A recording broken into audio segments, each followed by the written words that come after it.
नमस्कार दोस्तों। चलिए जानते हैं बिहार की 20 फटाफट बड़ी खबरें सिर्फ 6 मिनट में।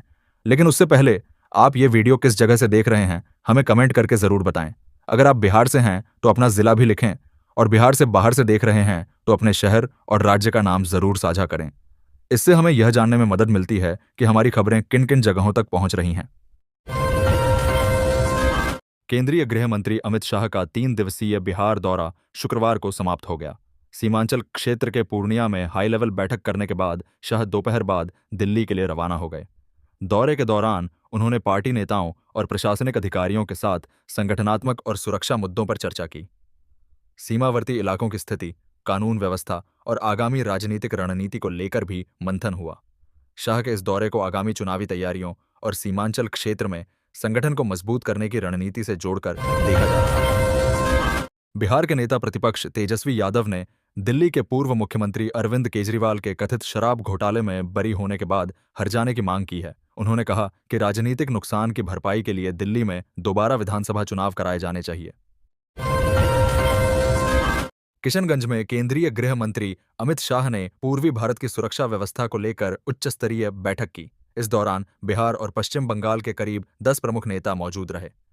बैठक में सीमावर्ती इलाकों की सुरक्षा, खुफिया तंत्र की मजबूती और अवैध गतिविधियों पर सख्ती जैसे मुद्दों पर चर्चा हुई। बताया जा रहा है कि बिहार बीजेपी अध्यक्ष सम्राट चौधरी और प्रदेश नेतृत्व से जुड़े अन्य नेता भी बैठक में शामिल हुए। गृह मंत्री 3 दिनों तक किशनगंज में रहेंगे और विभिन्न सुरक्षा एजेंसियों के साथ अलग अलग सत्रों में समीक्षा करेंगे। इस दौरे को सीमांचल और पूर्वी भारत की सुरक्षा रणनीति के लिहाज से अहम माना जा रहा है। बिहार में 2026 के पंचायत चुनाव पार्टी सिंबल पर कराए जा सकते हैं। नीतीश सरकार ने इसके संकेत दिए हैं। विधानसभा में एक भाजपा विधायक के सवाल के जवाब में मंत्री दीपक प्रकाश ने कहा कि इस प्रस्ताव पर विचार किया जा सकता है। अभी तक बिहार में पंचायत चुनाव गैर दलीय आधार पर होते रहे हैं, लेकिन यदि सिंबल पर चुनाव होते हैं ना तो राजनीतिक दलों की सीधी भागीदारी बढ़ेगी। इससे स्थानीय राजनीति में पारदर्शिता और जवाबदेही बढ़ने की बात कही जा रही है। वहीं कुछ लोग इसे ग्राम स्तर पर दलगत खींचतान बढ़ने की आशंका से भी जोड़ रहे हैं। सरकार की ओर से फिलहाल अंतिम निर्णय नहीं लिया गया है, लेकिन इस बयान के बाद राज्य की सियासत में नई बहस शुरू हो गई है। जनता दल यूनाइटेड जदयू के प्रवक्ताओं ने कहा है कि बिहार सरकार बेटियों की सुरक्षा और सशक्तिकरण को सर्वोच्च प्राथमिकता देती है। मुख्यमंत्री नीतीश कुमार के नेतृत्व में यह स्पष्ट किया गया है कि बेटियों की सुरक्षा से कोई समझौता नहीं किया जाएगा। प्रवक्ताओं ने कहा कि राज्य सरकार इस दिशा में गंभीरता और प्रतिबद्धता के साथ काम कर रही है।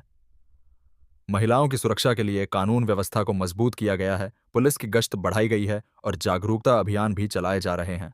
सरकार का दावा है कि शिक्षा, रोजगार और सुरक्षा से जुड़े विभिन्न कदमों के जरिए बेटियों को आत्मनिर्भर बनाने की दिशा में लगातार प्रयास किए जा रहे हैं। भोजपुरी अभिनेता और गायक पावन सिंह ने मीडिया से बातचीत में कहा, मैंने सिर्फ भैया से आशीर्वाद लिया है। यह एक शिष्टाचार मुलाकात थी, बहुत अच्छा लगा। उन्होंने मुलाकात को पूरी तरह सामान्य बताया। जब उनसे राज्यसभा सीट को लेकर चल रही चर्चाओं पर सवाल किया गया तो पवन सिंह ने सीधा जवाब देने से परहेज किया। उन्होंने कहा कि इस तरह की अटकलों पर अभी कुछ कहना उचित नहीं है।